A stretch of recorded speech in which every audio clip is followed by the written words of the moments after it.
In surprise, I perceived coming towards us a light spring wagon in which rode one of my old acquaintances. Pleasure at the discovery led me to raise my hat, wave it around my head, and salute him even at the considerable distance that then separated us. I was annoyed at the look of curiosity that passed over his countenance, and not until the two vehicles had stopped side by side did it occur to me that I was unrecognized. I had been so engrossed in my companion's revelations that I had forgotten my unfortunate physical condition. I stretched out my hand, I leaned over almost to the other vehicle, and earnestly said, "Do you not know me? Only a short time ago we sat and conversed side by side." A look of bewilderment came over his features. "I have never seen you that I can recall," he answered. My spirit sank within me. Could it be possible that I was really so changed? I begged him to try and recall my former self, giving my name. "I am that person," I added, but he, with an expression of countenance that told as plainly as words could speak that he considered me deranged, touched his horse and drove on. My companion broke the awkward silence. "Do you know that I perceive between you two men an unconscious display of mind language, especially evident on your part? You wished with all the earnestness of your soul to bring yourself as you formerly appeared before that man, and when it proved impossible, without a word from him, his mind exhibited itself to your more earnest intellect, and you realize that he said to himself, 'This person is a poor lunatic.' He told you his thoughts in mind language as plainly as words could have spoken, because the intense earnestness on your part quickened your perceptive faculties, but he could not see your mental state, and the pleading voice of the apparent stranger before him could not convince the unconcerned lethargic mind within him. I observed, however, in addition to what you noticed, that he is really looking for you. That is the object of his journey, and I learned that in every direction men are now spreading the news that you have been kidnapped and carried from your jail. However, we shall soon be in the village, and you will then hear more about yourself." We rode in silence while I meditated on my remarkable situation.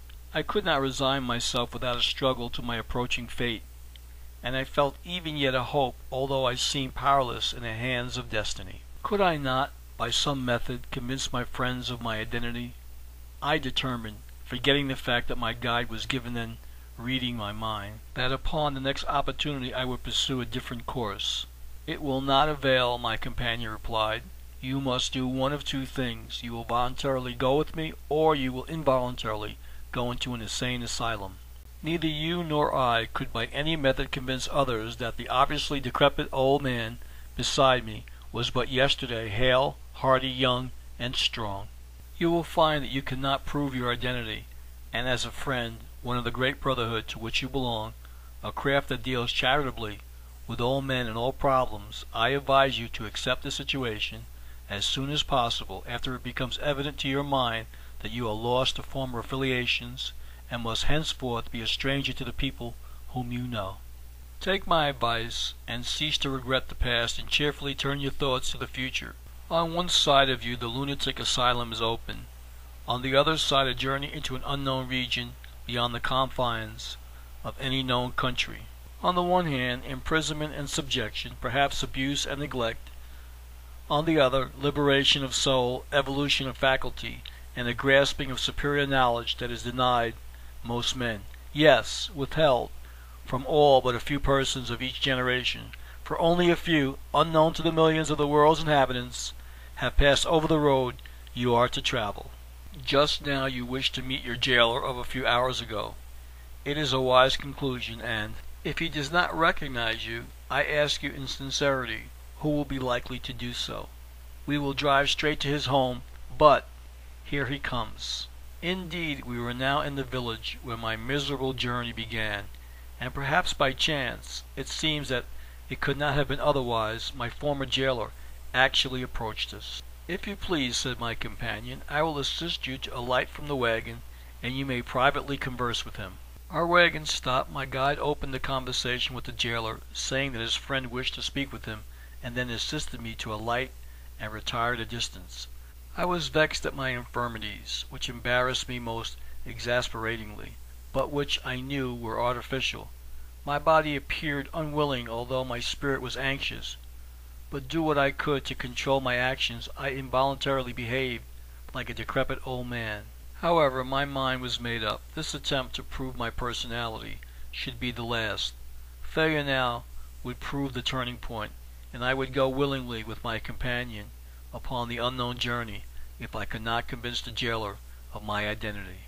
Straightening myself before the expectant jailer, who, with a look of inquisitiveness, regarded me as a stranger, I asked if he knew my former self, giving my name.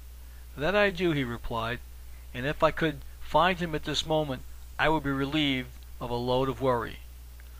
"Would you surely know him if you met him?" I asked. "Assuredly," he replied, "and if you bring tidings of his whereabouts, as your bearing indicates, speak, that I may rid myself of suspicion and suspense." Calling the jailer by name, I asked him if my countenance did not remind him of the man he wished to find. "Not at all. Listen. Does not my voice resemble that of your escaped prisoner?" "Not in the least."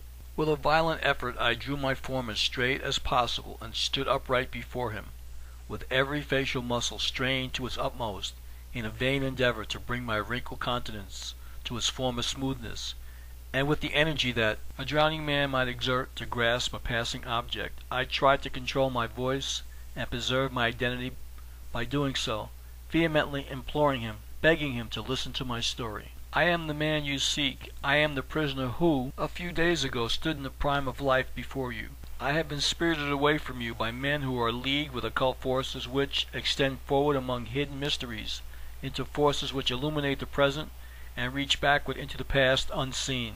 These persons, by artful and damnable manipulations under the guidance of a power that has been evolved in the secrecy of past ages and transmitted only to a favored few, have changed the strong man you knew into the one apparently feeble who now confronts you. Only a short time has passed since I was your unwilling captive, charged with debt, a trifling sum, and then, as your sullen prisoner, I longed for freedom. Now I plead before you with all my soul. I beg of you to take me back to my cell. Seal your doors and hold me again, for your dungeon will now be to me a paradise." I felt that I was becoming frantic, for with each word I realized that the jailer became more and more impatient and annoyed. I perceived that he believed me to be a lunatic. Pleadings and entreaties were of no avail, and my eagerness rapidly changed into despair, until at last I cried, "If you will not believe my words, I will throw myself on the mercy of my young companion. I ask you to consider his testimony, and if he says that I am not what I assert myself to be, I will leave my home and country and go with him quietly into the unknown future." He turned to depart, but I threw myself before him and beckoned the young man who, up to this time, had stood aloof in respectful silence. He came forward and, addressing the jailer, called him by name and corroborated my story. Yes, strange as it sounded to me, he reiterated the substance of my narrative as I had repeated it. "Now you will believe it," I cried in ecstasy. "Now you need no longer question the facts that I have related." Instead, however, of accepting the story of the witness, the jailer upbraided himself. "Preconcerted arrangement to get me into ridicule or further trouble. You two have made up an incredible story that on its face is fit only to be told to men as crazy or designing as yourselves. This young man did not even overhear your conversation with me, and yet he repeats his lesson without a question from me as to what I wish to learn of him." "He can see our minds," I cried in despair. "Crazier than I should have believed from your countenance," the jailer replied. "Of all the improbable stories imaginable, you have attempted to inveigle me into accepting that which is most unreasonable. If you are leagued together intent on some swindling scheme, I give you warning now that I am in no mood for trifling. Go your way and trouble me no more with this foolish scheming, which villainy or lunacy of some description must underlie." He turned in anger and left us. "It is as I predicted," said my companion. "You are lost to man. Those who know you best will turn from you soonest. I might have become as wild as you are in your interest, and only served to make your story appear more extravagant. In human affairs, men judge and act accordingly to limited knowledge at command of the multitude.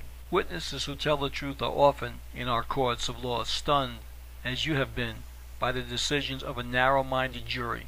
Men sit on juries with little conception of the facts of the case that is brought before them. The men who manipulate them are mere tools in unseen hands that throw their several minds in antagonisms unexplainable to man. The judge is unconsciously often a tool of his own errors or those of others.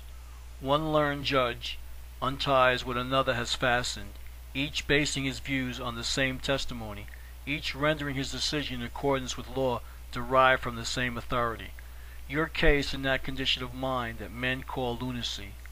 You can see much that is hidden from others because you have become acquainted with facts that their narrow education forbids them to accept, but because the majority is against you, they consider you mentally unbalanced.